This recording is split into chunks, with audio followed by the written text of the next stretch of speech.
Hello' বন্ধু, current আছামলৈ স্বাগতম। এতিয়া মই যিজোপা আপোনাক গছ দেখুৱাই আছোঁ, এই গছজোপা চাওক কেনেকৈ ফুটা কৰিছে। এই চাওক, এই ফুটা কৰিছে। এই গছজোপাই হৈছে লাখটকীয়া গছ। এই লাখটকীয়া গছজোপা আপোনাৰ ক'ত আছে, কেনেকৈ আছে, মই সবিশেষ দেখুৱাইছোঁ।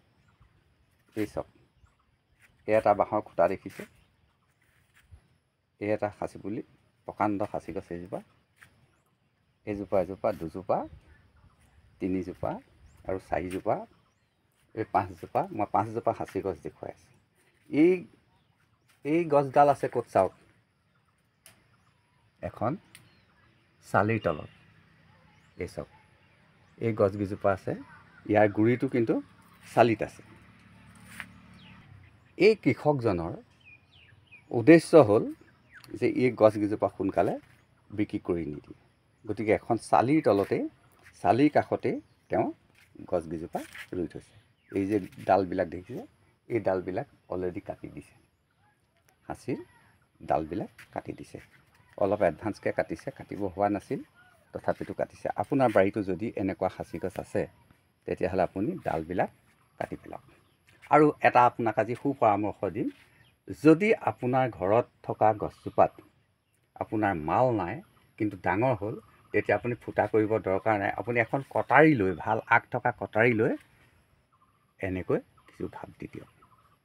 এই যে ঘাপবিলাক দেখিছে, এনেকৈ কিছু গোটেই গছজোপাত আপুনি আগটোৰে যিমান জোৰত পাৰে সিমান জোৰত আগটোৱে মাৰি দিয়ক। মাৰি দিয়াৰ পিছত কি হ'ব এইটো দেখিছেনে, এইটো ভালকৈ মন কৰিব। এইটো কিন্তু ফুটি নহয়, এইটো আপুনি যিটো দেখি আছে এইটো ফুটি নহয়, কিন্তু ই ফুটি লৈ এটা ফুটি সদৃশ হ'ব। যদি আপুনি ইয়াক সেৰেঙাকৈ মাৰে, তেতিয়া বেপাৰীজনে কোনো কাৰণত সেইটো ফুটি নহয় বুলি নাভাবে।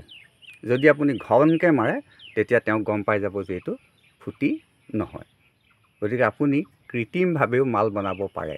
মানে সেই যিবিলাক ঘাপ, এইটো এটা ঘাপ আপুনি চাওক, এই যে ঘাপটো দেখি আছে, এই ঘাপটো কিছুদিনৰ পিছত ফিল আপ হৈ যাব। এই চাওক, মই অকণমান জুম কৰি দেখুৱাইছোঁ। এই চাওক, একদম চেম ফুটিৰ দৰে হৈ গৈছে। এইটো একদম ফুটিৰ দৰে হৈ যাব। যিটো বেপাৰীজনে কিন্তু ঠগ খাব, কিন্তু কম ঠগ খাব। এই চাওক, ঘপিয়াই থোৱা আছে। কম ঠগ খাব মানে প্ৰত্যেকটো ঘাপতেই আগৰ সৃষ্টি হ'ব, কিন্তু সেই আগৰটোৰ কালাৰ হ'ব মুগা বৰণৰ।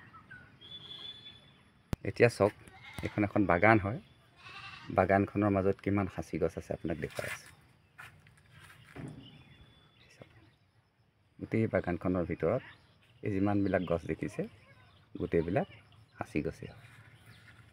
আৰু প্ৰত্যেকজোপা গছেই বহুত মাল আছে, বহুত মাল থকা গছ হয়। গতিকে আপোনাৰ যদি বাগান আছে, আপুনি এনেকৈয়ে কৰিব পাৰে। এই যে চালিখন, এই চালিখন হ'ল পাতঘৰ। এই পাতঘৰ এনেকৈ দিয়াৰ কাৰণে কি হৈছে, এই যে যিহেতু জেগাডোখৰ ওখ আৰু দাঁতিতে আপোনাৰ পথাৰ আছে, গতিকে ইয়াত পানীটো সমুলঞ্চে গুচি যাব পাৰিছে। পানীটো গুচি যোৱাৰ কাৰণে গছজোপা শ্ৰীবৃদ্ধি ভাল হৈছে। আৰু ইয়াৰ শিপাৰ গঠন চাওক, এইজোপা গছ 10 ফুট 12 ফুট ইমান গোলাই হৈ যাব। আৰু 10-12 ফুট গোলাই হ'লে এই গছজোপা কোনো প্ৰশ্ন নোহোৱাকৈ 5 লাখ 6 লাখ টকা পাই যাব। হেল্ল' বন্ধু, সাঁচি গছৰ বিষয়ে অসংখ্য ভিডিঅ' দি থকা হৈছে। মূলতঃ যদি আমি প্ৰচেছ নকৰোঁ, পুলিটো ৰোৱাৰ পৰা বিক্ৰী কৰালৈকে যিখিনি যত্ন কৰিব লাগে, আমি যদি সেই যত্ন নকৰোঁ, তেতিয়াহ'লে আমি কেতিয়াও সাঁচি গছ এজোপাত লাখ টকা, মানে লাখ টকা পাম, কিন্তু লাখ টকা নাপাম।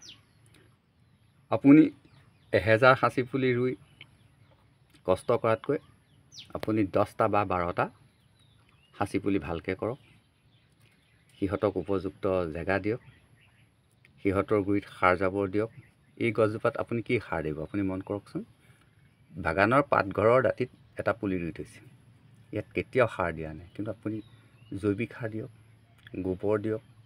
ইয়াৰ এই জেওৰা দাঁতিয়ে যদি কিছু গোবৰ পেলাই দিলেহেঁতেন, এই গছকেইজোপা একদম বেলেগ কালাৰফুল হৈ গ'লহেঁতেন। এতিয়া গছকেইজোপাত চব নিৰস, শুকান, কেলৈ ইয়াত সাৰ পোৱা নাই, নিজে নিজে খাই আছে, নিজে যি পাইছে তাকে খাইছে। কিন্তু বন্ধু আৰু এটা কথা কওঁ, এই যে মাজত যিটো অংশ আছে এইটো পুলিটোৰ 3 ফুট আঁতৰত আছে, কিন্তু তাৰ মাজতো আৰু এটা পুলি ইতিমধ্যে ৰুব পৰা হৈ গ'ল। কাৰণ গছপুলি ইমানডাল হৈ যোৱাৰ পিছত তাৰ মাজত গেপ ৰাখিব নালাগে, সেই গেপবিলাকত আকৌ পুলি ৰুই ফিল আপ কৰি দিব লাগে। তেতিয়া কি হয়, এই গছডাল বিক্ৰী কৰি দিলেও আপুনি আকৌ এডাল গছ লগে লগে পাই যাব।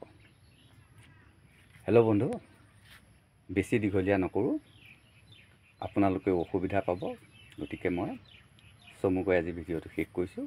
যদি আপোনাৰ ভাল লাগে লাইক কৰিব, কমেণ্ট কৰিব, শ্বেয়াৰ কৰিব আৰু ছাবস্ক্ৰাইব কৰি থ'ব। এইখিনিকে কৈ মোৰ ভিডিঅ'টো আজি শেষ কৰিছোঁ। আকৌ লগ পাম, ধন্যবাদ।